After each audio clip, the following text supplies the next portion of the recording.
மேல் வைத்து புல்லாங்குழலை கையிலே வைத்துக் கொண்டு பசுமாடானது அரவணைக்கக்கூடிய ரூபத்திலே கோபுரத்திலேயும் வேணுகோபாலனை தரிசித்து விட்டு நாம் உள்ளே செல்லுகின்றோம்.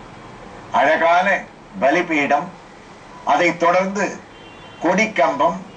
அந்த கொடிக்கம்பத்தை நாம் தாண்டினோமே ஆனால் அங்கு பெரிய திருவடியான கருடன் நம்மை வரவேற்று அழகாக நமக்கு காட்சியளிக்கின்றார். இந்த திருக்கோயிலானது சுமார் 200 ஆண்டுகள் பழமை வாய்ந்தது என்று இங்கு இருப்பவர்கள் கூறுகிறார்கள். தெலுங்குபேரி செட்டியார் வகையைச் சேர்ந்தவர்கள் அந்த காலத்திலே இங்கு வியாபாரம் செய்து கொண்டிருந்தார்களாம். அதாவது காஞ்சி பரமாச்சாரியர் கூறுவாராம், ஒரு கோயிலை கட்ட வேண்டுமா கூப்பிடு செட்டியாரை, ஒரு கல்வி ஸ்தாபனத்தை அமைக்க வேண்டுமா கூப்பிடு அவர்களை என்று கூறுவாராம். அந்த வகையிலே இங்கு இருப்பவர்கள் இங்கு கண்ணனுக்கு ஒரு கோயில் அமைக்க வேண்டும் என்று தீர்மானம் செய்து, அப்போது கோயில் அமைப்பதற்குண்டான வசதியான சூழ்நிலை இல்லாததால் இந்த இடத்தை ஒரு பஜனை மடமாக அவர்கள் ஆரம்பித்தார்கள். இந்த பஜனை மடத்திலே இப்போது நாம் தரிசித்துக் கொண்டிருக்கக்கூடிய வேணுகோபாலனுடைய அந்த படத்தை வைத்து, அந்த படமும் நமக்கு திவ்யமாக காட்சியளிக்கின்றது. அழகான மரத்தின் கீழே வேணுகோபாலன் தனக்கே உண்டான பாணியிலே நமக்கு திவ்ய தரிசனத்தை அளித்துக் கொண்டிருக்கின்றார். அந்த பஜனை மடமாக ஆரம்பிக்கப்பட்டதுதான் பிற்காலத்திலே இவ்வளவு பெரிய கோயிலாக இங்கே வளர்ந்து நமக்கு கண்ணன் காட்சி அளிக்கக்கூடிய அற்புதமான வைபவம். இந்த வேணுகோபாலன் தலையசைத்து கேட்க நாம் நாராயணியத்தை அவனுடைய திவ்ய தரிசனத்தோட வழக்கம் போல் தொடருவோம். குரு பவனபுரே அந்த பாக்யம் ஜனானாமோ. முதல் ஸ்லோகத்தை பட்டத்ரி பூர்த்தி செய்கின்றார். அவ்வாறு முதல் ஸ்லோகத்தை முடிக்கும் போது குருபவனபுரே, குருவாயிரப்பா என்று தன் வீட்டு குழந்தையை கூப்பிடுவது போல கூப்பிடுகின்றாராம். ஆம், அவன் அப்பன் என்றால் குழந்தை தானே.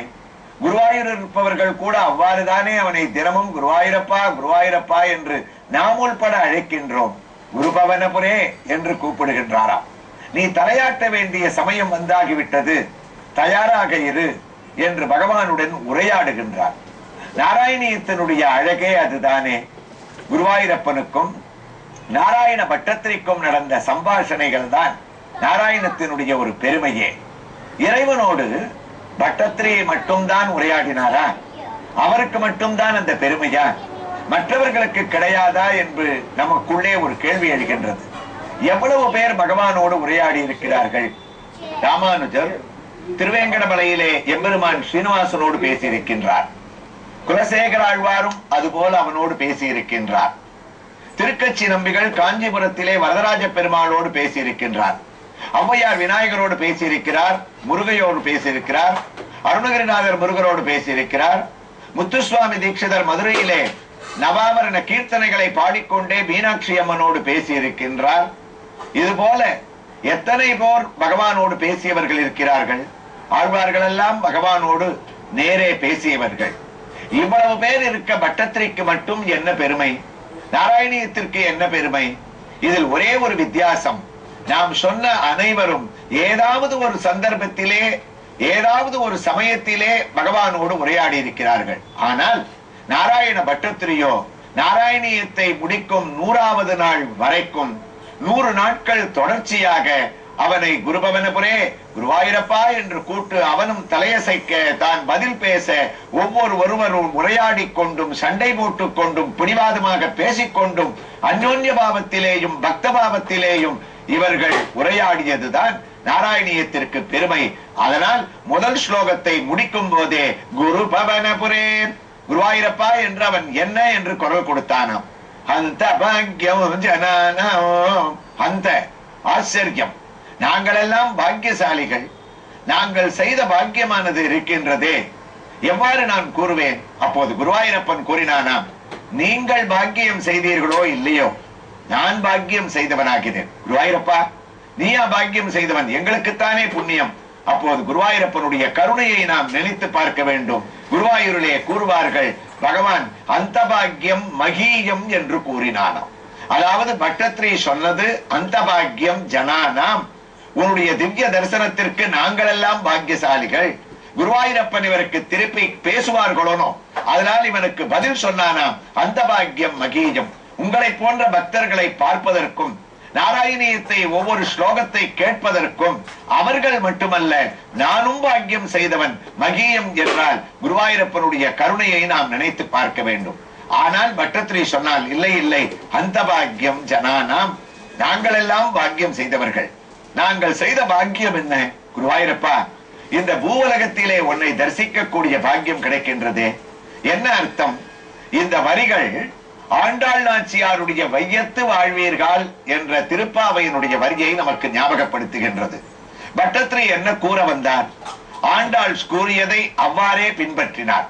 ஆண்டாள் நாச்சியார், கண்ணா, உலகத்தில் இருப்பவர்கள் பாக்கியசாலிகள். யார்? வைகுண்டத்திலே இருப்பவர்கள் பாக்கியசாலிகள் அல்ல, தேவலோகத்திலே இருப்பவர்கள் பாக்கியசாலிகள் அல்ல, சொர்க்கத்திலே இருப்பவர்களும் அல்ல. உண்மையான புண்ணியம் செய்த பாக்கியசாலிகள் யார்? இந்த பூலோகத்திலே, இந்த உலகத்திலே வசிக்க கூடியவர்கள். வையத்து வாழ்வீர்கள். ஏன் அப்படி? இந்த உலகத்திலே என்ன இருக்கின்றது? குருவாயூரில் உன்னை தரிசிக்க வேண்டுமா? திருவரங்கத்திலே படுத்த திருக்கோலத்திலே சயனித்த எம்பெருமானாக உன்னை சேவிக்க வேண்டுமா? அல்லது மலைமேல் ஓடி வந்து திருமலையிலே நிற்கக்கூடிய திருக்கோலத்திலே உன்னை பார்க்க வேண்டுமா? ஆக நின்ற அமர்ந்த சயனித்த திருக்கோலத்தோடும், இரண்டு கைகளோடும், சதுர்புஜங்களோடும், 5 ஆயுதங்களோடும், பல பல திருக்கோலங்களோடும் நாங்கள் பூலோகத்திலாதானே உன்னை பல கோயில்களிலே தரிசிக்க முடியும்.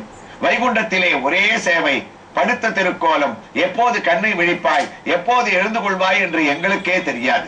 ஆக பூலோகம் அனைத்து உலகத்தையும் விட உயர்ந்தது. அதனால் அந்த பாக்கியம் ஜனானாம்.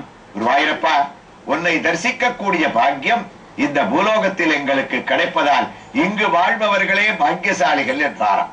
அதனால்தான் ஆஞ்சநேய சுவாமியும் இன்று நம்மோடு வாழ்கின்றார். புத்தி, பலம், யசஸ், தைரியம் எல்லாவற்றையும் அளிக்கக்கூடியவர் ஆஞ்சநேயர். அந்த ஆஞ்சநேயர் இந்த திருக்கோயிலிலே 3 இடங்களிலே அமர்ந்திருக்கின்றார்.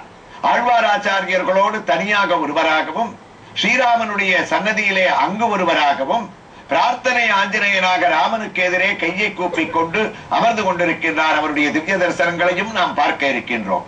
அப்ப அனுமானுடைய ஒரு வைபவம், வைகுண்டத்திற்கே ராமன் அழைத்தால் கூட பாவோ நான்யத்ர கச்சதி. ராம, வைகுண்டத்தில் வந்தால் என்னால் ராமாயணம் கேட்க முடியுமா? அல்லது கோதண்டத்தை கையிலே வைத்துக் கொண்டு ஸ்ரீராமச்சந்திர மூர்த்தியை தான் நான் தரிசனம் செய்ய முடியுமா?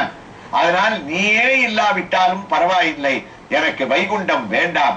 ஏறார் முயல் விட்டு காக்கை பின் போவதேன், எனக்கு இந்த பூலோகத்திலே ராமாயணத்தை கேட்டுக்கொண்டிருந்தால் போதும் என்று எத்திர ரகுநாத கீர்த்தனம் தத்திர தத்திர கிருதமஸ்தகாஞ்சலிம். ராமாயணம் எங்கெங்கெல்லாம் பேசப்படுகின்றதோ அங்கு அனுமன் இன்றும் பக்தி பாவத்திலே நம்மோடு அமர்ந்து கேட்டுக்கொண்டிருக்கின்றான் என்றால் அந்த பாக்கியம் ஜனானாம். பட்டத்திரி எவ்வளவு அர்த்தங்களை இந்த ஒரு வரியிலே வைத்து நமக்கு உலகத்தினுடைய ஒரு பெருமையை உணர்த்தி விட்டார். அனுமான் வைகுண்டம் வேண்டாம் என்று உதறி தள்ளியவன். அதே போல் திருவரங்கத்திலே ஆழ்வாரை வைகுண்டத்திற்கு அழைத்தார் ரங்கநாதன்.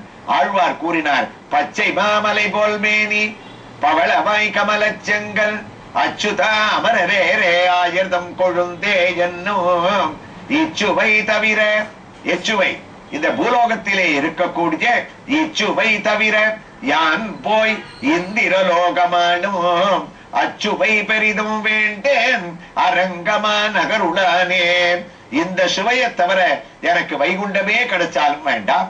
அதே போன்று வைகுண்டத்தை உதறிய மற்றொருவர் சுவாமி தேசிகன் காஞ்சிபுர கஷேத்திரத்திலே பகவான் வைகுண்டத்திற்கு அழைத்த போது, சத்தியம் சபே வாரணசைலநாத வைகுண்டவாசேபி நமே விலாக்ஷகா, எனக்கு வரதனாகிய இந்த சொத்து இருக்கும் வரை எந்த சொத்தும் வேண்டாம், வைகுண்டமே எனக்கு வேண்டாம் என்று உதறி தள்ளினாராம்.